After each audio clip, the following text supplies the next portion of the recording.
What if Toy Story 4 featured Woody and Buzz swapping heads? Woody's voice box malfunctioning and causing him to hallucinate, thinking he's a space ranger, and was a love story between Bo Peep and Woody.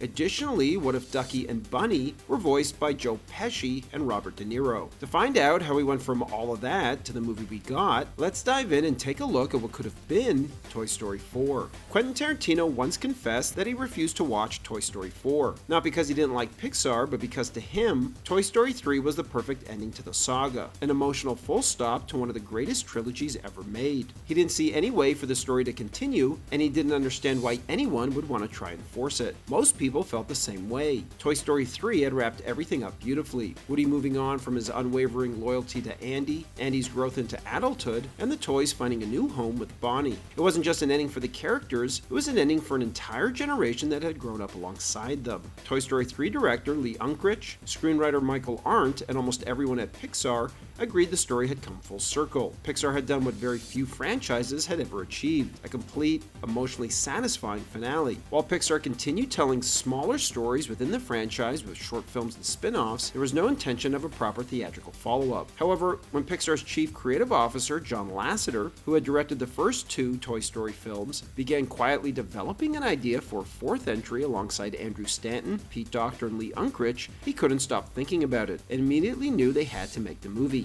even wanting to direct it himself. When Toy Story 4 was officially announced, the public reaction was one of disbelief, as fans wondered if Pixar could capture lightning in a bottle a fourth time. Pixar started by commissioning a script from writer Ben Carlin, known for The Daily Show and Modern Family. His version was a strange, heartfelt, and sometimes dark adventure that would have taken the toys into completely new territory. In Carlin's draft, the story begins after the events of Toy Story 3. Bonnie now owns Woody and the gang, but the years have taken their toll. Woody's voice box is fading, and Bonnie's mom puts him on a shelf alongside other forgotten toys, a kind of retirement home called the Hall. One night, Woody overhears a TV auction and realizes that Bo Peep, his former romantic interest that was inconspicuously absent from the events of the third film, is up for auction and ends up being sold to someone in the same town as Bonnie. While the other toys try to convince Woody to go after her, he believes it's better for her to find a new purpose and be there for another child. Bonnie then takes her toys to visit her rambunctious cousin Lance, who then immediately rips the heads off Woody and Buzz and swaps them around, with Woody being placed on Buzz's body and vice versa. From there, the movie becomes a surreal buddy adventure as Buzz tries to adapt to Woody's slower, looser body, and Woody,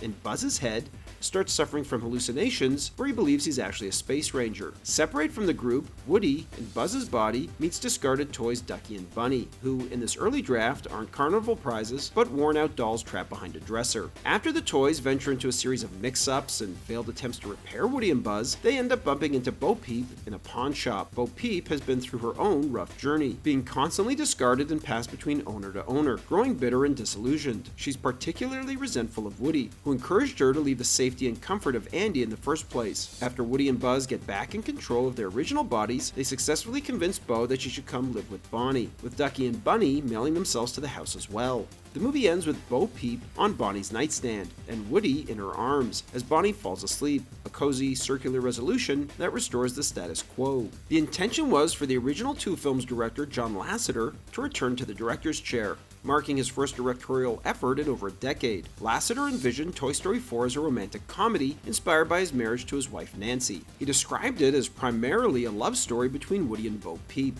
calling it a different kind of Pixar movie, lighter and more heartfelt, less about existential purpose and more about rediscovering lost love. It also aimed to explain Bo's absence from the third film, showing what happened to her after she was given away. However, Lasseter's return to the franchise he started wouldn't last long. In 2017, as the Me Too movement swept through Hollywood, reports surfaced of Lasseter's pattern of inappropriate behavior at Pixar and Disney Animation. Multiple employees described instances of Lasseter making uninvited physical contact with staff, as well as making uncomfortable comments about their physical appearance. One employee recalled female staff using a technique called the Lasseter, a defensive pose to avoid his wandering hands. Lasseter announced a leave of absence from Pixar later that year, admitting to missteps in his leadership. What began as a personal passion project about his relationship with his wife quickly turned into his downfall. Pixar quietly removed him from directing duties, and he ended up having no involvement in the film at all. However, before Lasseter left, Pixar hired the writing duo Rashida Jones and Will McCormack to rewrite the script. Fresh off of writing the romantic comedy Celeste and Jessie Forever, their appointment seemed to fit Lasseter's original vision, a heartfelt rom-com about Woody and Bo Peep's relationship. However, their involvement in the film's development was cut short. In 2017, news broke that Jones and McCormack had left the project. Early reports claimed they departed because of unwanted advances from Lasseter toward Jones, but the pair quickly refuted that, releasing a statement clarifying that their exit was due to creative and philosophical differences. Their full statement expressed a concern for Pixar's lack of diversity and representation for women and people of color, pointing out that only one woman and one person of color had directed films in the entire 25-year history of the company. Pixar began to rebuild the movie once again, hiring Inside Out writer Josh Cooley to direct, and Stephanie Folsom to write the script, from an outline written by Andrew Stanton, one of the writers of the third film. A new character emerged in this version that would come to define the film: Forky. The idea for Forky came from asking a simple question: what if a child makes a toy from a random object? Does that object come to life in the same way the other toys do?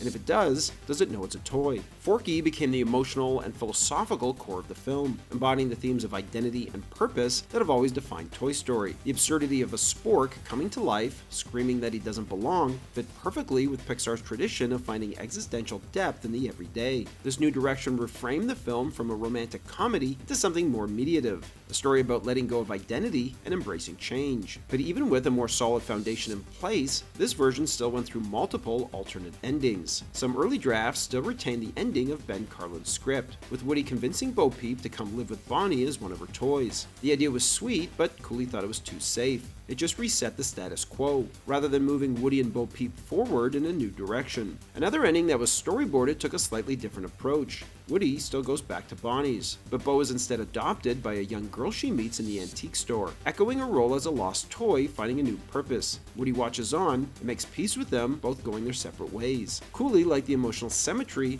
but ultimately rejected it, believing Woody still needed to make a bigger, more active leap of faith, choosing a life beyond being owned by a child. This led the team to settle on the final ending that made it in the film, in which both Woody and Bo run away together to live as lost toys. Elements of the previous idea survived in the character of Gabby Gabby, who, like Bo, yearned for a second chance with a kid, and ends up adopted by a child at the carnival. Though all the rewrites and creative shakeups of Toy Story 4, two characters managed to survive nearly every version: Ducky and Bunny. Originally conceived in Ben Carlin's first draft, the duo finally made it to the screen voiced by comedy duo Key and Peele. But at one stage, Pixar had a wildly different idea for casting. Joe Pesci and Robert De Niro were initially considered for the roles, a tongue-in-cheek pairing that would have played off their tough guy personas from Martin Scorsese's crime films, reimagined as a pair of over-caffeinated carnival prizes, with too big for their boots personalities that were trapped in bundles of fluff and cuddliness. By the time Toy Story 4 was finally released, it had essentially been rebooted from scratch multiple times. Bo Peep's voice actress Annie Potts revealed that basically 75% of the script had been thrown out and rewritten.